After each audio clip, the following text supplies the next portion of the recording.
میرا نام عفت ہے۔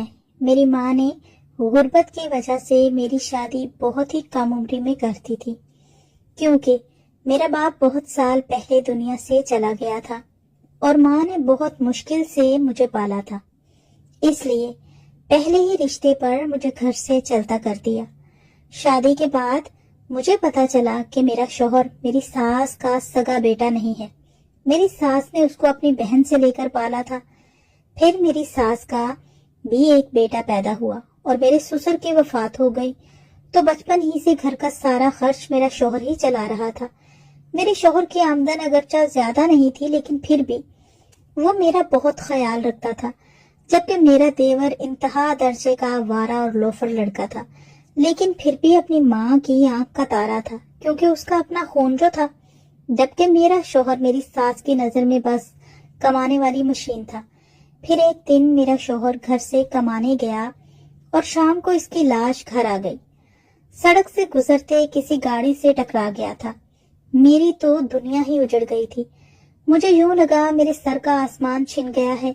کچھ دنوں بعد جب دماغ کچھ سوچنے سمجھنے کے قابل ہوا، تو ساس نے ایک دن کمرے میں بلا کر مجھے کہا کہ تمہارا شوہر تو اب چلا گیا ہے، تمہارا کیا ارادہ ہے؟ میں نے کہا کیا مطلب امی جی؟ کہنے لگی کہ پہلے تمہارا خرچ تمہارا شوہر اٹھاتا تھا، اب تم کماؤ گی اور مجھے بھی کھلاؤ گی۔ میں نے حیرانی سے پوچھا کہ میں کیسے کماؤں گی؟ تو میری ساس نے جواب دیا کہ تمہارے کام کا بندوبست میں کر دوں گی، بس گھر میں بیٹھ کر ہی کمانا ہے۔ سمجھو میں نے سوچا کہ اب کوئی ٹھکانہ بھی نہیں ہے جہاں پناہ ملے گی، تو بہتر ہے کچھ نہ کچھ کام دھندا کر ہی لوں، اسی بہانے رہنے کو چھت تو میسر آئے گی نا۔ میری ساس میری سعادت مندی سے بہت زیادہ خوش ہوئی۔ اگلے دن شام کے وقت میں نہا کر باتھ روم سے باہر نکلی تو گھر کے صحن میں 2 مرد بیٹھے ہوئے تھے۔ شکل سے جرائم پیشہ اور کپڑوں سے کھاتے پیتے گھروں کے لگتے تھے۔ میری ساس ان کی خدمت داری میں مصروف تھی۔ پھلوں اور جوس سے ان کی تواضع ہو رہی تھی۔ میں سوچ میں پڑ گئی کہ یہ کون اتنے اہم لوگ ہیں۔ میری ساس تو کسی کو مفت میں مری ہوئی مکھی نہ دے۔ لیکن یہ حیرانی جلد ہی ختم ہو گئی۔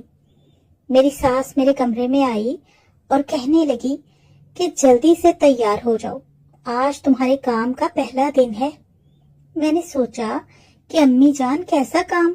مجھے تو کچھ پتا ہی نہیں۔ میری ساس مسکرا کر کہنے لگی کہ بہو تم بہت بھولی ہو، یہ جو مرد باہر بیٹھے ہیں نا، تم ان کے ساتھ جاؤ گی۔ دیکھو صرف ایک رات کے 10,000 وصول کیے ہیں میں نے ان سے۔ میری ساس نے مٹھی میں بند نیلے نیلے نوٹ میری آنکھوں کے سامنے لہرائے تو مجھے اسی وقت سمجھ آ گیا کہ میری ساس نے جس کام دھندے کا ذکر کیا تھا وہ کچھ اور نہیں بلکہ جسم فروشی تھا۔ مجھے تو چکر آنے لگے۔ میں نے نفرت سے کہا مجھے نہیں کرنا یہ گندا کام، میں بھوکی رہ لوں گی لیکن اپنا جسم فروخت نہیں کروں گی۔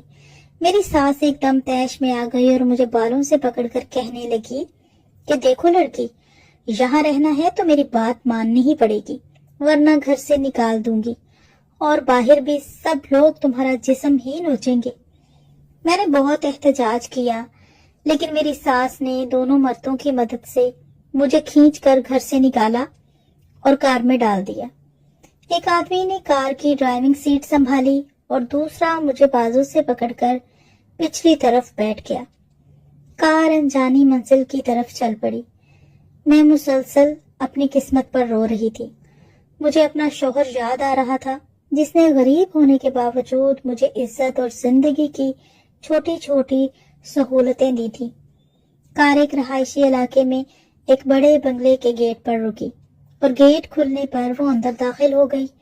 مجھے کار سے اتار کر وہ دوسری منزل پر ایک کمرے میں لے گئے اور کہا کہ رات تک یہاں آرام کرو، فریج میں پانی اور کھانے پینے کی چیزیں موجود ہیں، اور ہاں کوئی چالاکی کرنے کی کوشش مت کرنا، کیونکہ ہم نے تم کو کل صبح باحفاظت تمہاری ماں یعنی کہ ساس کے حوالے کرنا ہے۔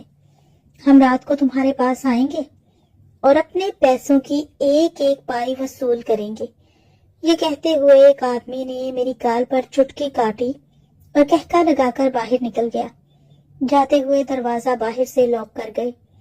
میں بیڈ پر لیٹ کر کافی دیر روتی رہی۔ مجھے اپنا انجام صاف نظر آ رہا تھا۔ بھلے میں نے غربت میں بچپن گزارا تھا، لیکن میری ماں نے مجھے ہمیشہ عزت سے جینا سکھایا تھا۔ مغرب کی اذان کی آواز کانوں میں پڑی تو میں نے اٹھ کر کمرے کی کھڑکی کھولی۔ تازہ ہوا اندر آئی تو میرے اندر کی گھٹن کچھ کم ہوئی۔ دیوار سے باہر بہت بڑا درخت تھا جس کی بڑی بڑی شاخیں کھڑکی تک آئی ہوئی تھی اور ہوا سے جھوم رہی تھی۔ میری سوچیں اپنے بچپن میں چلی گئیں۔ ہمارے صحن میں بھی ایک ایسا ہی بہت بڑا درخت ہوا کرتا تھا جس پر سارا دن میں جھولا جھولتی رہتی تھی۔ اس کی شاخوں سے جھولتی اور کئی بار گرتی اور ماں کے منع کرنے کے باوجود پھر سے درخت پر چڑھ جاتی تھی۔ اچانک ایک خیال میرے ذہن میں کوندا۔ مجھے لگا کہ یہ درخت میری عزت بچا سکتا ہے۔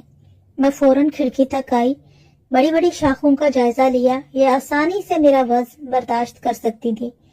میں نے ایک مضبوط شاخ کو پکڑا اور اس کے سہارے نیچے لٹک گئی۔ جب میرے پاؤں ایک مضبوط اور موٹی شاخ پر جم گئے تو میں نے دونوں ہاتھ چھوڑ دیے۔ اگلے 5 منٹ میں نیچے سڑک پر کھڑی تھی۔ میں نے آس پاس دیکھا اور ایک طرف کو دوڑ لگا دی۔ تھوڑی ہی آگے مجھے ٹرین کی پٹری صاف نظر آ رہی تھی۔ میں سیدھی چلتی ہوئی پٹری پر پہنچ گئی اور ایک انجانی سمت کی طرف چل پڑی۔ اچانک مجھے اپنے پیچھے سے آتی ہوئی ٹرین کا ہارن سنائی دیا۔ ٹرین ڈرائیور بار بار ہارن بجا رہا تھا۔ میں نے فیصلہ کر لیا کہ زندہ رہی تو قدم قدم پر جسم کے بھوکے درندے میرا گوشت نوچیں گے۔ بار بار مرنے سے بہتر ہے کہ ایک ہی بار مر جاؤں۔ میں چپ چاپ سر جھکا کر چلتی رہی۔ موت لمحہ بلمحہ میرے قریب آتی جا رہی تھی کہ اچانک کسی نے میرا بازو پکڑا اور مجھے پٹڑی سے نیچے کھینچ دیا۔ اسی وقت ٹرین شور مچاتی میرے قریب سے گزر گئی۔ جس شخص نے میرا ہاتھ پکڑ کر مجھے مرنے سے بچایا تھا وہ آدھے گھنٹے بعد مجھے لے کر قریبی پولیس اسٹیشن بیٹھا تھا۔ میری ساری کہانی سن کر تھانے دار نے کسی کو کال کی تو تھوڑی ہی دیر بعد ایک عورت اور ایک مرد پولیس اسٹیشن پہنچ گئے۔ ضروری کارروائی کے بعد مجھے کار میں بٹھا کر اپنے ساتھ لے گئے۔ یہ میری جیسی بے سہارا اور معاشرے کی ستائی ہوئی لڑکیوں کے تحفظ کا ایک بڑا ادارہ تھا، جہاں پر مجھے باعزت طریقے سے چھت اور 2 وقت کا کھانا ملنے لگا۔ میں نے اپنی ادھوری تعلیم دوبارہ شروع کی اور کچھ عرصے بعد اپنی محنت کے بل پر اسی ادارے کی سربراہ بن گئی۔ آج میں اپنی جیسی بے سہارا عورتوں کو سہارا دیتی ہوں اور ان کی ہمت بنتی ہوں، اور آپ لوگوں سے گزارش کرتی ہوں کہ حالات کیسے بھی مشکل ہوں، ہمیشہ ان کا مقابلہ کرو، کیونکہ اسی میں انسان کی بہتری ہوتی ہے۔ اور جس شخص نے مجھے ٹرین کے نیچے آنے سے بچایا تھا، آج میں اسی کی بیوی ہوں۔